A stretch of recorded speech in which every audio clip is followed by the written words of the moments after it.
Merhabalar sevgili örgü severler, kanalıma hoş geldiniz. Bu videomda sizlere bu gördüğünüz prenses model bebek yeleğimin anlatımını yaptım. Hemen şöyle yakın plandan yeleğimizin detaylarına birlikte bakalım. Yeleğimi yakadan başlayarak tek parça halinde örüp tamamladım. Tamamen düz örgüden oluşan bir model.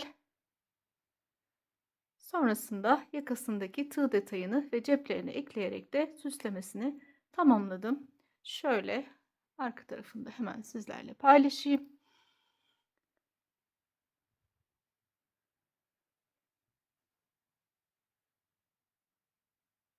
Arttırma yerlerinde çok basit bir teknik kullanarak bu yeleğimi hazırladım arkadaşlar. Dilerim sizler de beğenip videomda bana eşlik edersiniz. Yeleğimin bedeni 1-1,5 yaşa uygun, rahatlıkla 2 yaş civarına kadar kullanılabilecek ölçüde olduğunu söyleyebilirim. Hemen sizlerle ölçülerini paylaşmak istiyorum. Şöyle göğüs kısmından, tabii alt kısım daha bol. Göğüs kısmından ölçüsünü alacak olursam yeleğimin bedeni 28 santim ve yeleğimin boyu da 33 santim olmuş arkadaşlar. Hemen malzeme bilgisine geçecek olursam yeleğimde 1,5 yumak kadar Nako Elite Baby kullandım. İpimiz 100 gram ağırlığında, 250 metre uzunluğunda, anti pring özellikli bir bebek ipi, yani tüylenmeye karşı dirençli bir güzel kaliteli bir ip.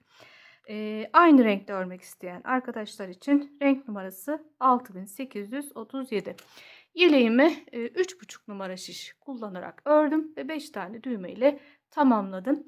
Ve süslemelerimiz için de şöyle küçük bir parça beyaz ipimizin olması yeterli. Bu ipten gerçekten çok az miktarda süslemeler için kullandım arkadaşlar.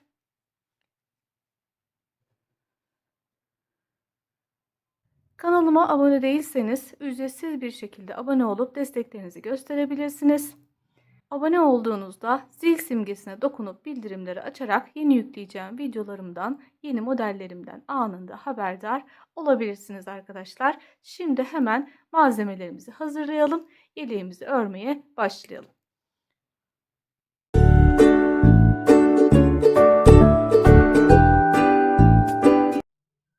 Yeleğimiz yakadan başlanıp tek parça halinde örülen bir model arkadaşlar. Yeleğimizin yakası için 3,5 numaralı şişimize 75 ilmek atıyoruz. İlmeklerimizi 3 diş haroşa örüp geliyoruz. Bir diş haroşadan kastım bir ön yüz, bir arka yüz. Yani bir defa gidip gelip ördüğümüz zaman bir diş haroşa örmüş oluyoruz. 3 diş haroşa 6 sıra haroşa demek oluyor arkadaşlar. Şimdi örgümüzün ön yüzündeyiz. Bu sırada robamızı örmeye başlayacağız ve bu sıranın sonunda ilk iliğimizi de açacağız. Kız bebekler için ördüğümüz için sıra sonunda iliğimizi açacağız. Hemen robamızı örmeye başlayalım.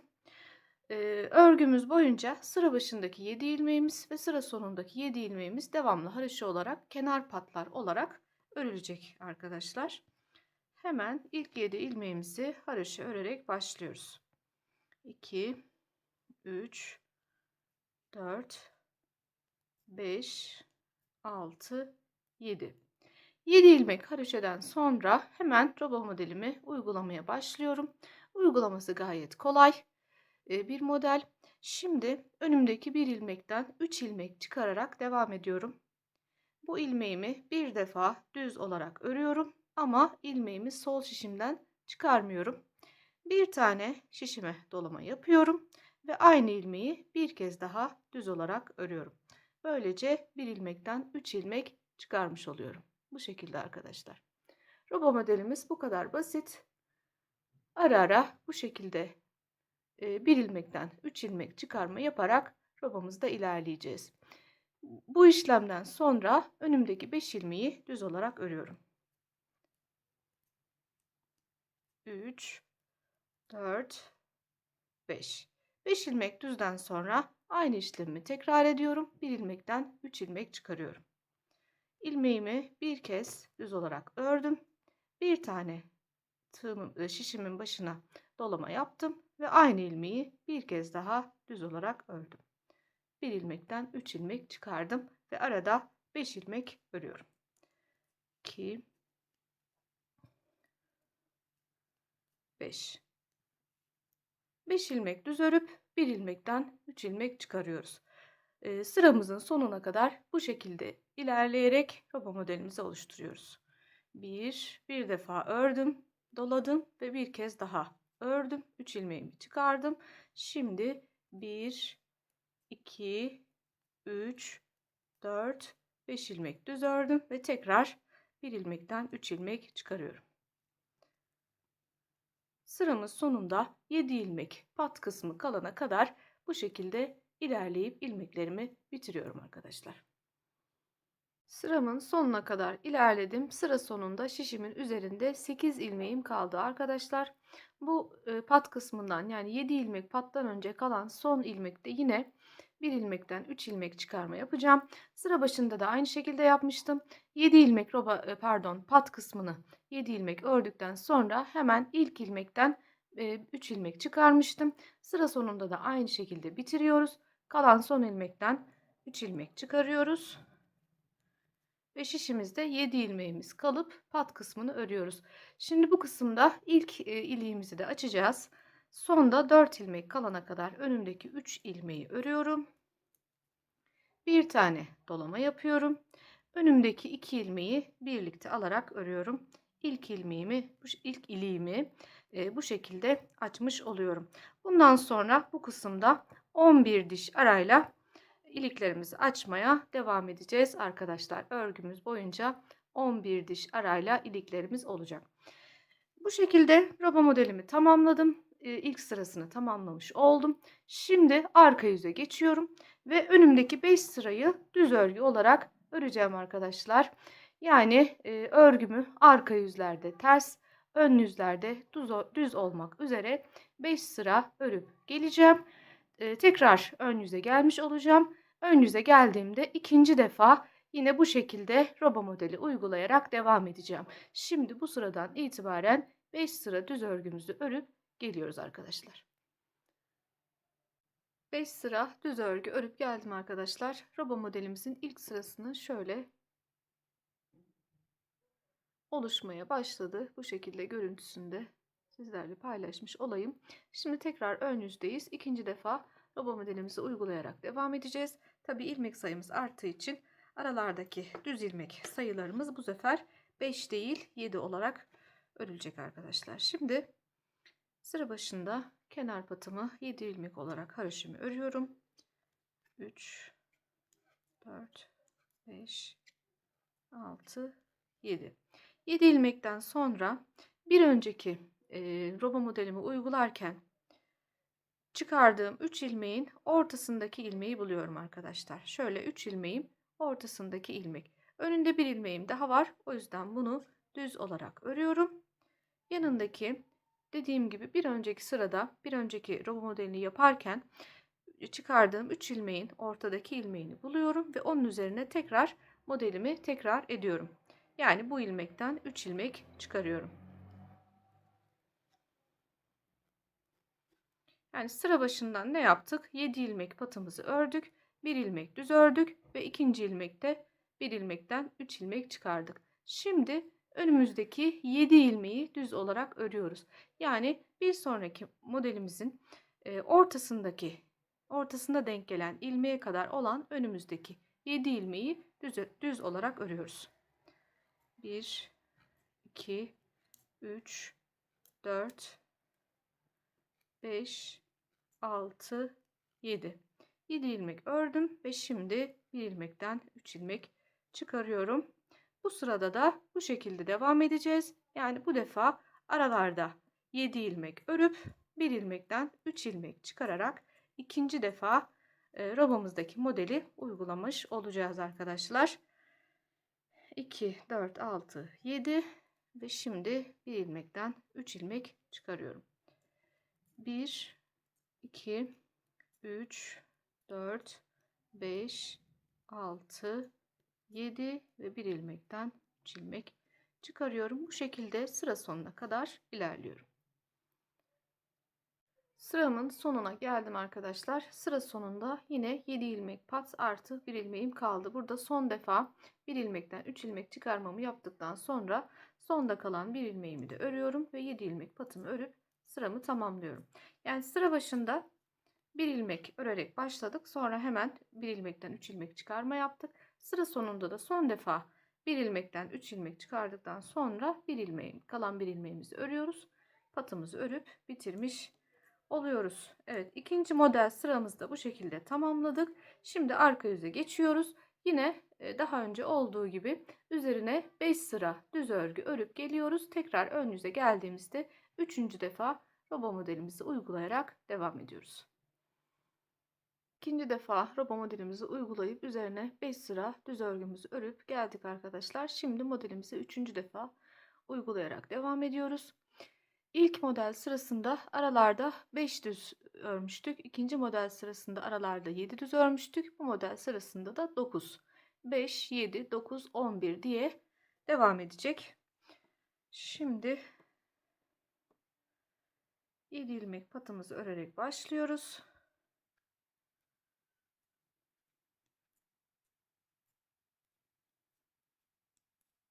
7 ilmek pattan sonra bir defa önümde 2 ilmek düz örüyorum.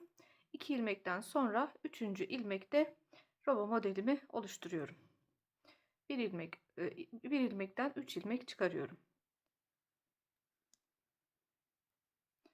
Şimdi aralarda bu defa 9 ilmek örerek devam ediyorum.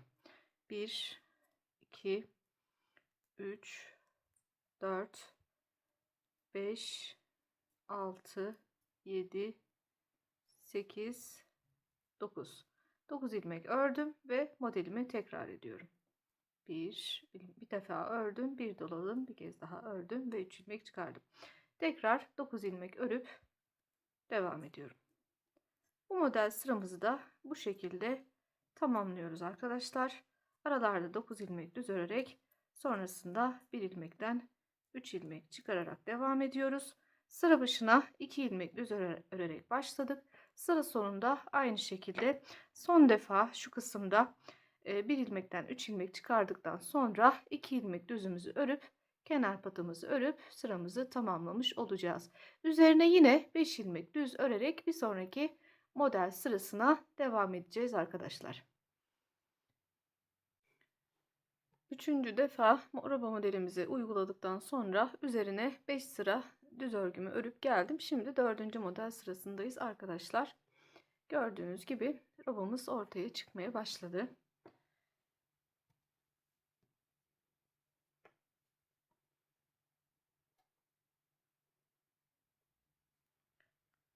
Kenar patımızı örelim.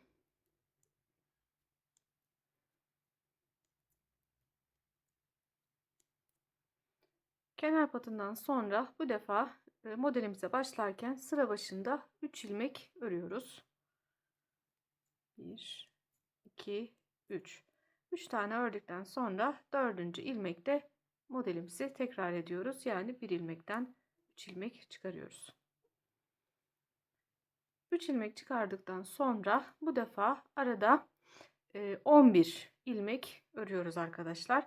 5, 7, 9 ve bu defa 11 olacak. Aradaki ilmek sayısı. 2, 3, 4, 5, 6, 7, 8, 9, 10 ve 11. 11 ilmek düz ördükten sonra bir sonraki modelimi tekrar ediyorum. 1 ilmekten 3 ilmek çıkarıyorum ve tekrar 11 ilmek örerek devam ediyorum. Bu model sıramızı yani 4. model sıramızı da bu şekilde tamamlıyoruz arkadaşlar. Sıra başında kenar patından sonra 3 ilmek örerek başladık.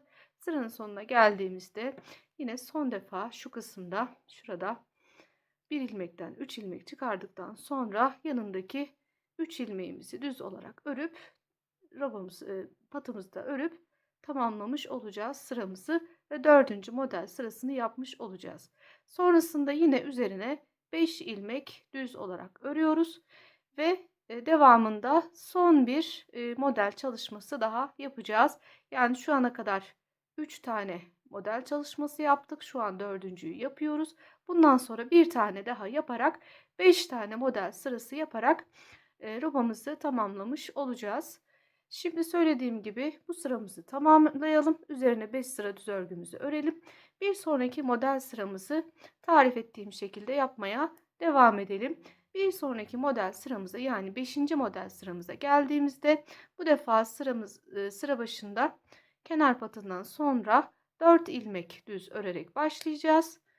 Sıra sonunda da yine 4 ilmek düz örerek bitireceğiz. Ve kenarlarda da bu sırada, pardon, ve ortalarda, şu iki model arasındaki ortalarda bu sırada 11 ilmek örüyoruz. Bir sonraki model sırasında bu kısımda 13 ilmek örerek modelimizi tamamlayacağız. Zannederim anlaşılır olmuştur arkadaşlar. Bu model sıramızı tamamlayalım. 5 sıra düz örgümüzü örelim. İkinci model sıramızı tamamlayıp geliyoruz. Bu arada ikinci iliğimizi de biraz sonra açacağız. Şu ana kadar ilk ilikten sonra 2, 4, 6, 8, 9. 9 diş örmüşüz. Bu kısımda 11 diş olduğunda ikinci iliğimizi de açmayı unutmayalım arkadaşlar. Söylediğim noktaya kadar birlikte örüp geliyoruz. Arkadaşlar, tarif ettiğim şekilde 5. artırmamı da yapıp tamamladım. Ve üzerine bu defa 4 sıra düz örgü ördüm. Her zaman 5 sıra, biliyorsunuz. Her arttırmadan sonra 5 sıra düz örgü örüyordum. Bu defa 4 sıra ördüm ve şu an örgümün arka yüzündeyim. Çünkü bu arka yüzden itibaren örgümü haroşaya çevirerek devam edeceğim. Şimdi bu sıradan itibaren yaka kısmında olduğu gibi 3 diş haroşa örerek robamızı tamamlamış olacağız.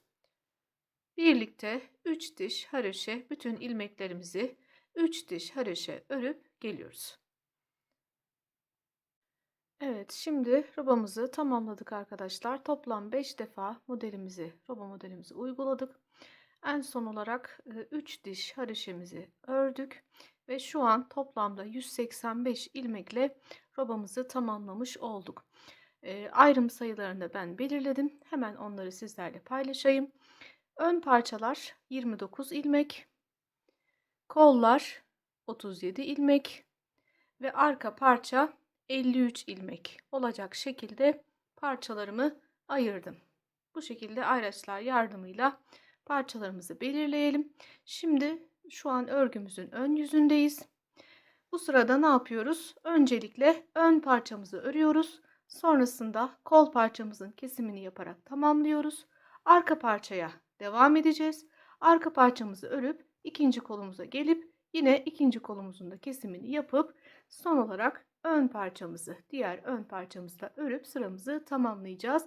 Böylece bir sonraki arka yüze geçtiğimizde kolları ayırıp ön ve arka parçayı, ön parçalarla arkayı, bedeni yani birleştirerek örgümüzün alt kısmına, yeleğimizin alt kısmına devam etmiş olacağız. Şimdi sıra başından örgümüze başlıyoruz. İlk 29 ilmeğimizi, kola kadar olan ilmeklerimizi örüyoruz.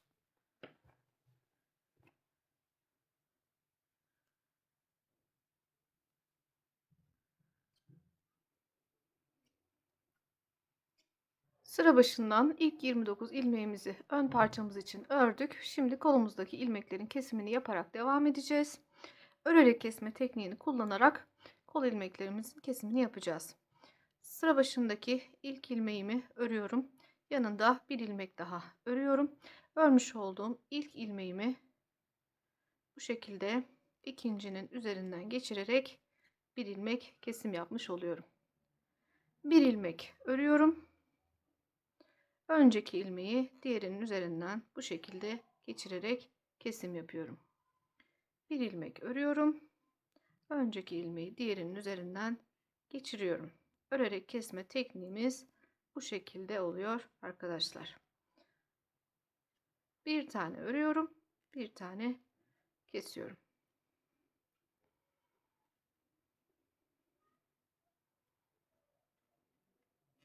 Kol ilmeklerimin tamamını bu şekilde kesiyorum. Arka parçaya kadar önümdeki 37 ilmekte kesim yapmış olacağım.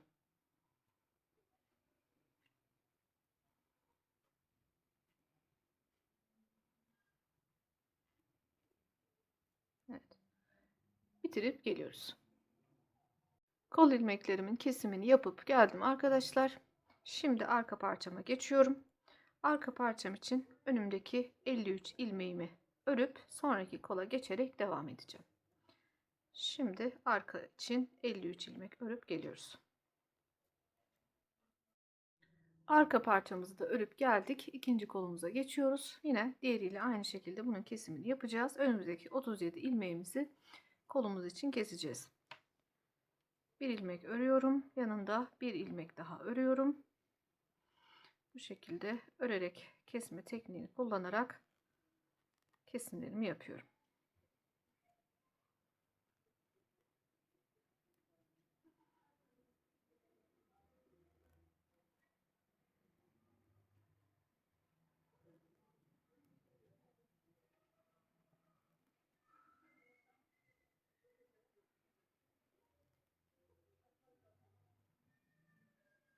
Toplam 37 ilmek kesim yapıyoruz. Sıramızın sonunda ön parçamız için 29 ilmek kalana kadar kesimlerimizi yapıp geliyoruz.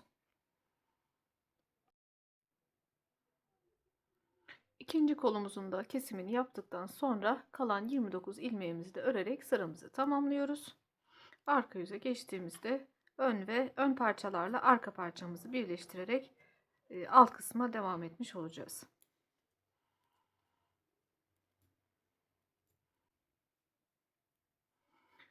Ve böylece kol parçalarımızı ayırmış olduk. Kesim yapmaya başlamadan önce şişimizin üzerinde toplam 185 ilmeğimiz vardı. 37 bir tarafta, 37 bir tarafta. Kollar için toplam 74 ilmek kesim yapmış olduk. Yani şu an şişimizin üzerinde 111 ilmeğimiz kaldı. Şimdi bu arka yüzden örmeye başlıyoruz. Kol altlarında ikişer ilmek artış yaparak devam edeceğiz. Yani bu sırayı tamamladığımız zaman şişimizin üzerinde 115 ilmeğimiz olmuş olacak arkadaşlar. Ön parçayı ters olarak örüp kol altı noktasına kadar geliyoruz. Orada artışlarımızı yaparak devam ediyoruz.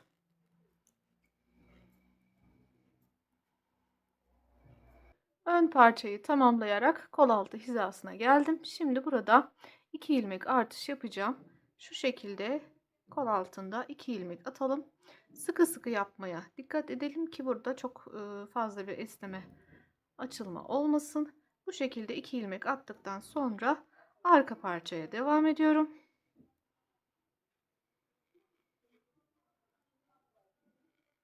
Arka parçamı ördükten sonra diğer kol altı noktasına geldiğimde yine aynı işlemi tekrar ederek ön parçamı da örerek bu sıramı tamamlayıp ön yüze gelip devam ediyorum. Arka yüzde yeleğimizin beden parçalarını birleştirip ön yüze geldik.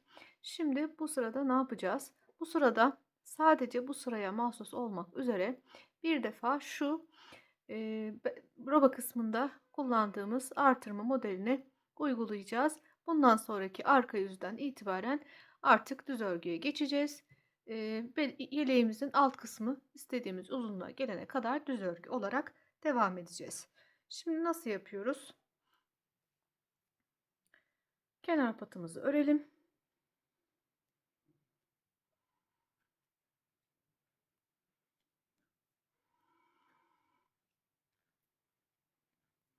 Yedi ilmek patımızdan sonra yanında 2 ilmek daha örüyoruz.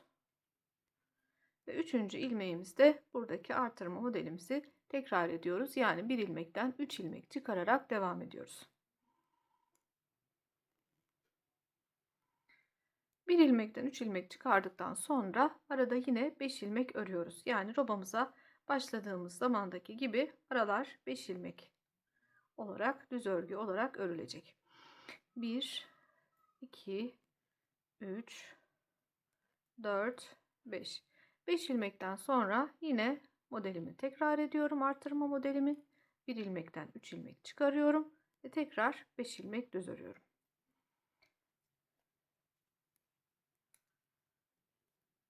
Beş ilmek ördüm. Tekrar Bir ilmekten 3 ilmek çıkarıyorum. Sıramın sonuna kadar bu şekilde devam ediyorum. Modelimi uygulayarak sıra sonuna kadar geldim. Sıra başında pattan sonra 2 ilmek örerek başlamıştım. Sıra sonunda da en son bir ilmekten 3 ilmek çıkarmamı yaptıktan sonra sonda kalan 2 ilmeğimi örerek tamamlamış oluyorum. Kenar patımı da örüp sıramı tamamlıyorum.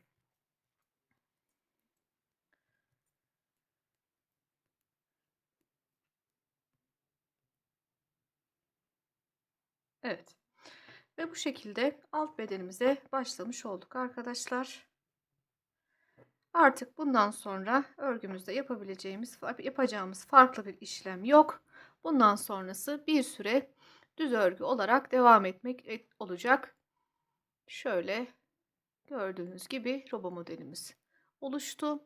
Şimdi belli bir uzunluğa gelene kadar düz örgü olarak örüp geliyorum. Geldiğimde size kaç sıra ve santim ölçüsünde ne kadar uzunlukta ördüğümü söyleyerek devam edeceğim arkadaşlar. Evet arkadaşlar, yeleğimin alt kısmını istediğim uzunluğa gelene kadar örüp geldim. Şimdi size öncelikle santim olarak ölçüsünü vermek istiyorum. Şöyle omuzdan itibaren, şu hizadan itibaren ölçtüğüm zaman 26 santim. 26 santim olana kadar yeleğimi örmüşüm arkadaşlar. Şu pat kısmından haroşeleri de sayayım. En baştan itibaren sayıp toplamda kaç haroşe olduğunu söylemek istiyorum size. 2, 4, 6, 8, 10, 12, 14, 16, 18, 20, 22, 24, 26, 28, 30, 32, 34, 36, 38, 40. Toplam 40 haroşe olana kadar yeleğimi örüp gelmişim arkadaşlar. Şu ana kadar 4 tane de ilik açtım. 5. bir ilik daha açarak yeleğimi tamamlamış olacağım. Şu an örgümün arka yüzündeyim. En son ön yüz ördüm. Arka yüze geçtim. Bu sıradan itibaren ne yapıyoruz? Yine bir 3 diş olacak şekilde haroşa öreceğiz arkadaşlar. Şu roba kısmını bitirirken ördüğümüz haroşa gibi şimdi burada arka yüzde bütün ilmeklerimizi haroşaya çevirerek devam ediyoruz. 3 diş haroşa olana kadar örüp geliyoruz. Yeleğimin 3 diş haroşasını örüp geldim arkadaşlar. Şimdi etek ucundaki fırfır kısmını yapmaya başlıyoruz. Yine aynı modeli kullanarak bu alt kısmı oluşturacağız. Sıra başından şu an ön yüzdeyim. Örgümüze başlıyoruz. 3 diş haroşadan sonra sıra başındaki 7 ilmek patımızı örelim.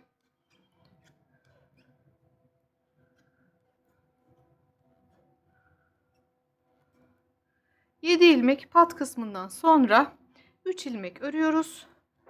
1, 2, 3 ve 4. ilmeğimizden 3 ilmek çıkararak devam ediyoruz. 1, 2, 3. Yine sıradaki 3 ilmeği örüyoruz. 1, 2, 3 ve 1 ilmekten 3 ilmek çıkarıyoruz. Bu kısımda da bu şekilde ilerliyoruz arkadaşlar. Arada 3 ilmek örüp 4. ilmekten 3 ilmek çıkararak sıra sonuna kadar ilmeklerimizi tamamlayıp geliyoruz. Modelimi uygulayarak sıra sonuna kadar geldim arkadaşlar. Şimdi son kez bir ilmekten 3 ilmek çıkarmayı yapıyorum. Ve sıra sonunda pat kısmından önce kalan 3 ilmeğimi örerek bitiriyorum. Başlarken sıra başında 3 ilmekle başlamıştık ve yine 3 ilmekle bitirmiş olduk. Patımı da örerek sıramı tamamlıyorum. Böylece yeleğimizin etek ucundaki fırfır kısmına geçiş yapmış olduk. Şimdi bu sıradan itibaren arka yüzü çevirip arka yüzden itibaren düz örgü örerek yeleğime devam edeceğim. Bir süre düz örgü olarak öreceğim. İstediğim uzunluğa gelene kadar düz örgüyle devam edeceğim. En son etek ucunda yine 3 diş haroşa örerek yeleğimi tamamlamış olacağım. Yeleğimin etek ucunu sizlere tarif ettiğim şekilde tamamlayıp geldim arkadaşlar. Son olarak 3 diş haroşa ördüm ve size kollarda tarif ettiğim kesme tekniğini uygulayarak yeleğimi tamamlamış oldum. Dilerseniz bu yeleği bu şekilde sade olarak da örebilirsiniz. Dilerseniz de şimdi yapacağımız gibi cep ve yaka detayları ekleyerek biraz daha süslü hale getirebilirsiniz. Elimde böyle bir parça beyaz ipim var. Bunun yine pembe ipten de çok az cepler için lazım olacak. Öncelikle bu beyaz ipimizle yaka detayını hazırlayacağız. Sonrasında da birlikte ceplerini yapacağız. Arkadaşlar şimdi yeleğimizin yakasını tığlama işlemine şu noktadan başlayacağız. Yani ilikli olan yakadan değil, düğme diktiğimiz yakanın şu kısmından başlayacağız. Kenar patını atlayıp hemen patın bittiği noktada şu noktadan başlangıç yaparak ilerleyeceğiz. Yaka kısmında örmüş olduğumuz 3 diş haroşemizin sonuncusunun şuradaki iplerine batarak ilerleyeceğiz. Şöyle tığımla da göstereyim size, daha net anlaşılır şekilde olsun.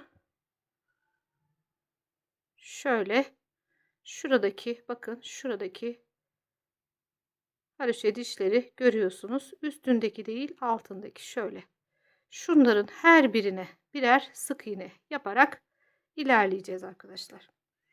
Beyaz ipimizi sabitledik. Hemen patın bitimindeki ilk göze diyeyim batış yapıyoruz.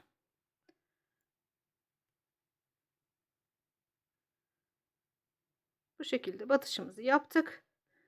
Şimdi burada gördüğümüz her bir dişe bir sık iğne yapıyoruz. Şöyle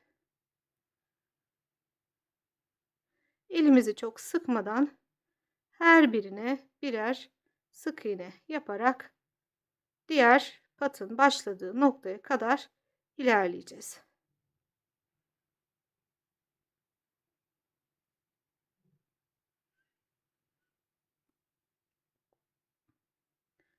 Bu kısımda çok sıkı sıkı tığlamamaya dikkat edelim. Bu kısımda bir kasma olmaması için elimizi rahat bırakarak bu şekilde tığlamamızı yapalım arkadaşlar. Evet, tamamlayıp geliyorum. Evet, şimdi diğer patımızın başladığı noktaya kadar ilerledim. Sıra sonuna geldim arkadaşlar. Şimdi buradan geri dönüş yapıyorum. Bir üst sıraya geçiyorum. Kenarda 2 tane zincir çekiyorum ve dönüş yapıyorum. Tığımın başını alıyorum. Sıradaki 2 sık iğneyi atlayıp üçüncüye batış yapıyorum. Ve buraya bir ikili trabzan yapıyorum. Şimdi tekrar 2 zincir çekiyorum. Aynı yere bir trabzan daha yapıyorum. Bu şekilde.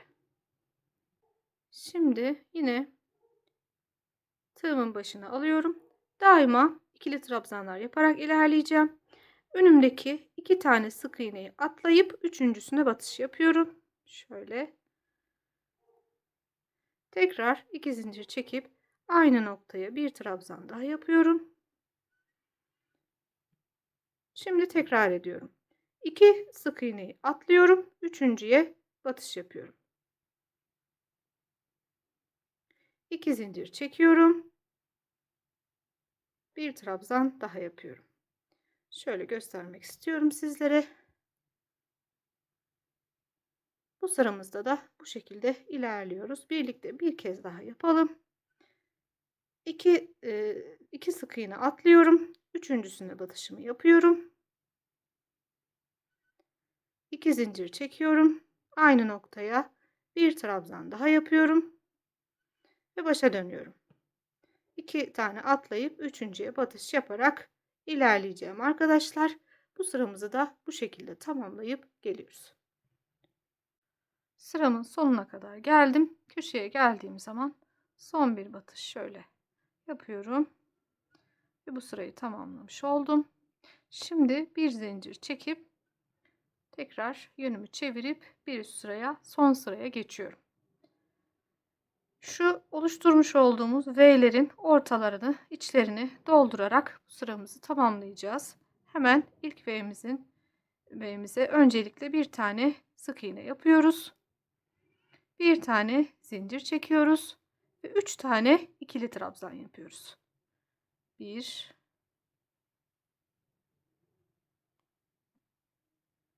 2 ve 3. Tekrar bir zincir çekiyoruz ve bir sık iğne yapıyoruz. Birlikte tekrar edelim. Bir sonraki şu oluşturduğumuz V'nin ortasına batış yapıyoruz.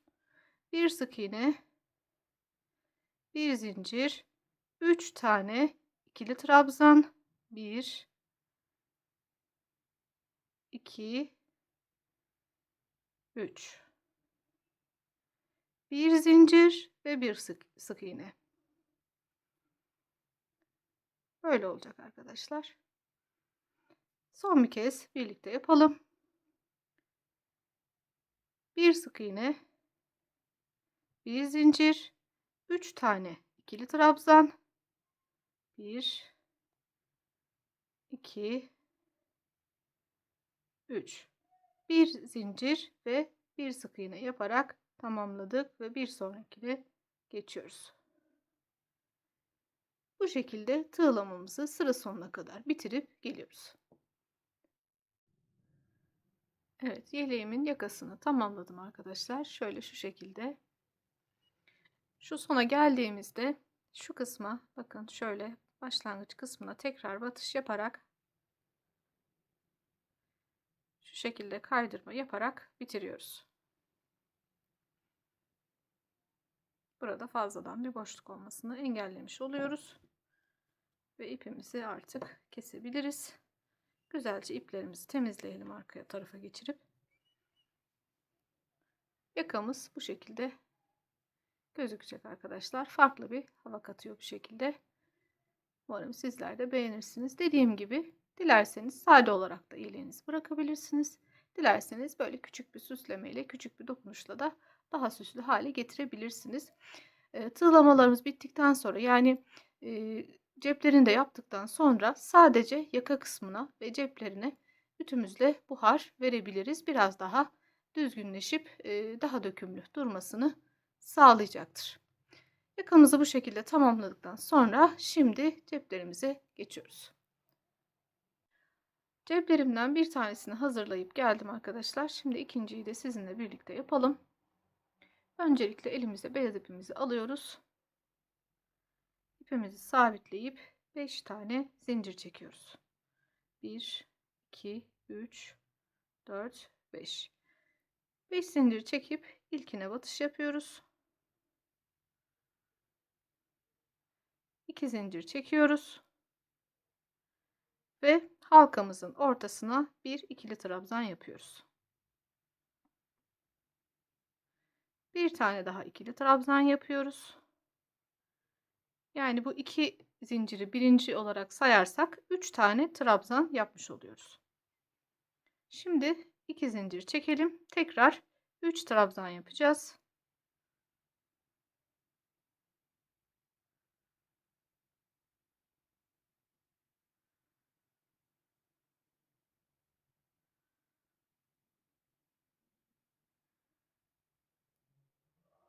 İki defa daha bu işlemi tekrar edeceğiz. 2 zincir çekelim. 3 trabzan yapalım. 1, 2, 3. Bu arada bu başlangıç ipimizi de yeteri kadar yürüttük. Hemen kesip onu burada bitirelim.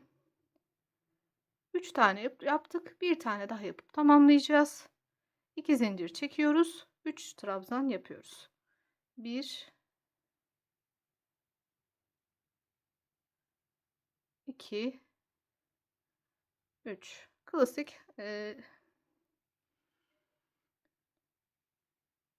3 trabzandan sonra son defa 2 zincir çekip şu başlangıç noktasına gelip oradan kaydırma işlemi yapacağız. Şöyle başlangıç noktasına batışımızı yapıyoruz. İpimizi alıyoruz. Bu şekilde kaydırarak ipimizi buraya sabitlemiş oluyoruz. Şöyle bir zincir çekip sabitleyelim. Şimdi bu kısımda ipimizi, beyaz ipimizi koparmayacağız. Şöyle yumağımızı Zincirimizin içinden geçirerek bu kısmı sabitleyeceğiz. Şimdi bir sıra pembe ile devam edeceğiz. Pembeyi bitirdikten sonra yine bu ipimizi kullanarak bir üst sıraya geçerek devam edeceğiz. Elimize pembe ipimizi alalım.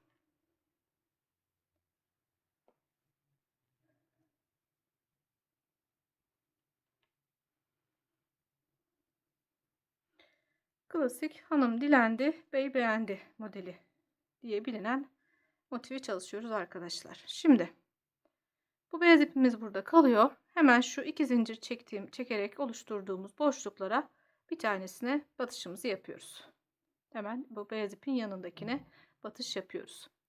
2 zincir çekelim ve 2 trabzan yapalım.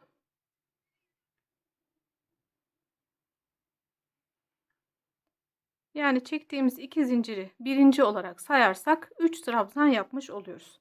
Şimdi 2 zincir çekiyoruz. Tekrar 3 trabzan yapıyoruz. 1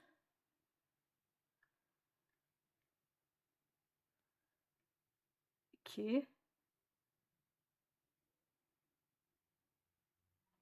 ve 3.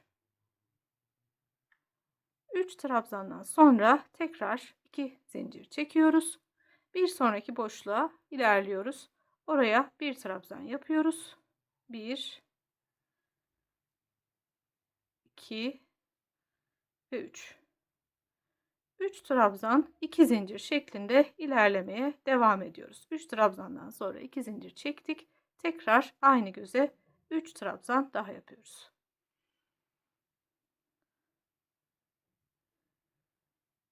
Bu şekilde motifimizin etrafını dolanıyoruz. 2 zincir, 3 trabzan,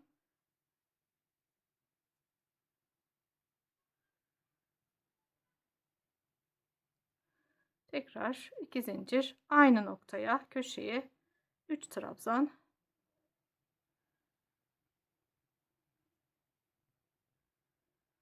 tekrar 2 zincir ve son boşluğumuz kaldı. Oraya da yine aynı şekilde 3 trabzan, 2 zincir, 3 trabzan yaparak tamamlayacağız.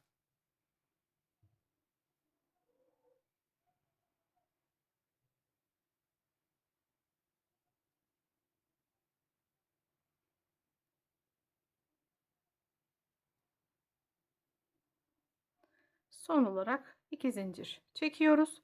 Başlangıç noktasına geldik. Yine aynı kaydırma yöntemiyle şöyle batışımızı yapıyoruz. İpimizi arkadan alıp şu şekilde kaydırmamızı yapıp ipimizi sabitleyip kesiyoruz. Pembe ipimizle işimiz bitti.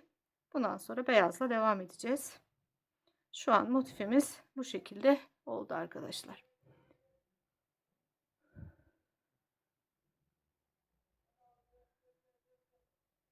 Evet. Şimdi tekrar arkadan beyaz ipimizi alacağız. Şu köşeden başlangıç yapıyoruz. Şöyle beyaz ipin olduğu köşeden başlangıç yapıyoruz. Şöyle arkadan beyaz ipimizi buraya alıyoruz. 2 zincir çekiyoruz. Yine hep aynı şekilde devam edeceğiz. 3 trabzan, 2 zincir, 3 trabzan, 2 zincir şeklinde ilerleyeceğiz. Bu 2 zincirimizi ilk trabzan olarak kabul ediyoruz. Yanına 2 trabzan daha yapıyoruz.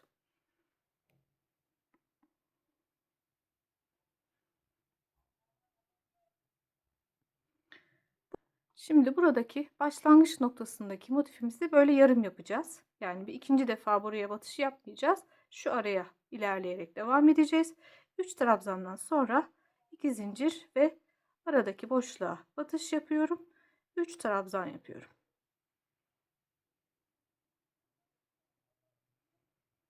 İki zincir çekip bir sonraki köşeye ilerliyorum. Aynı şekilde 3 trabzan, 2 zincir, 3 trabzan şeklinde batış yapacağım. Buraya da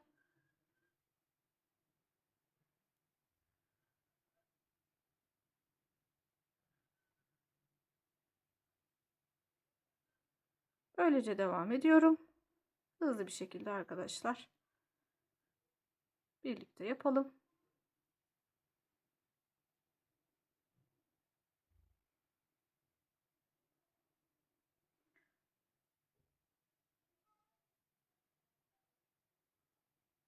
Motifimizi böyle hızlıca örüp tamamlayabileceğimiz bir basit bir motif.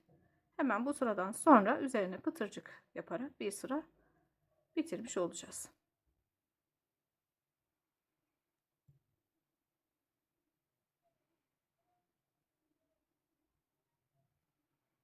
Sıra sonuna kadar ilerleyip gelelim.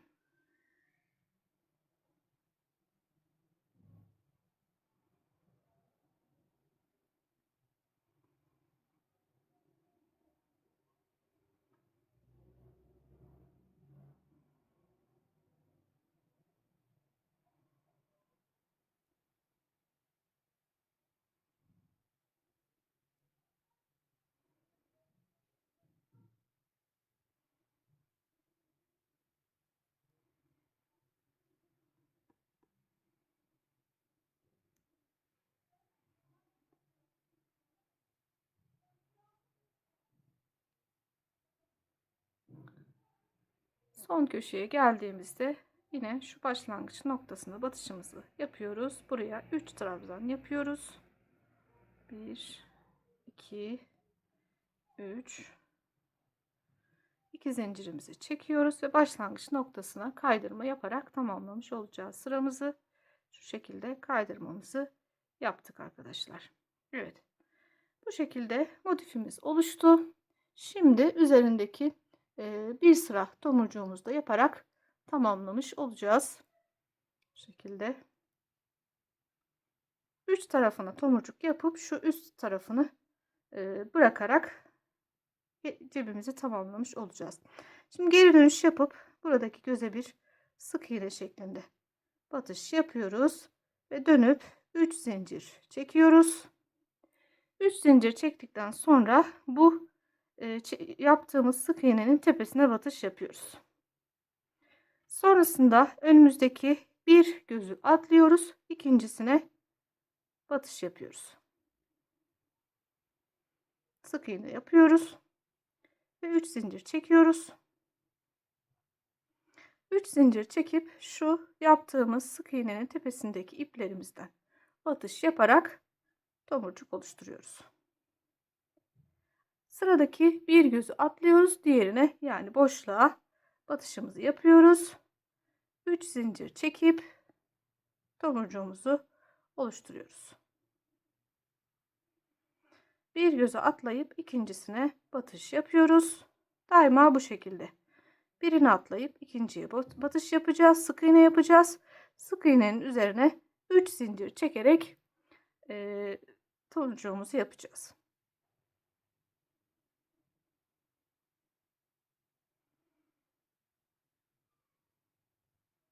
Şöyle köşeye kadar birlikte ilerleyelim.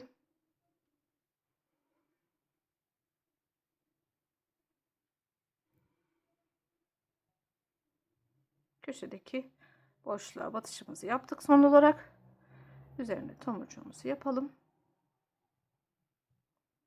Böyle bu şekilde olacak arkadaşlar.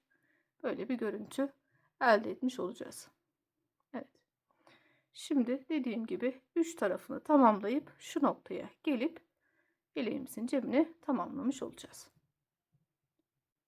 Yeleğimin cebini örüp bitirdim arkadaşlar. Şimdi şöyle şu hizaya yerleştirip ceplerimizin dikişini yapacağız.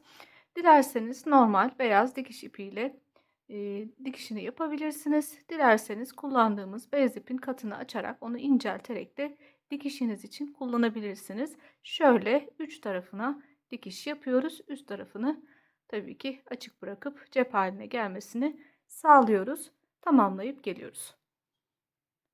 Arkadaşlar yeleğimizin ceplerini de hazır edip tamamlamış olduk. Bu şekilde şöyle arkadan da tekrar detayını sizlerle paylaşmak istiyorum. Gerçekten yapılışı çok kolay. Çok sevimli, benim çok sevdiğim, severek çalıştığım bir model oldu. Dilerim sizler de beğenir, istediğiniz renklerde küçük hanımlar için hazırlarsınız. Kanalıma ücretsiz bir şekilde abone olarak desteklerinizi gösterebilirsiniz. Bütün izleyenlere teşekkürlerimi iletiyorum, selamlarımı iletiyorum. Yeni bir örgü videosunda tekrar görüşmek dileğiyle, hoşça kalın.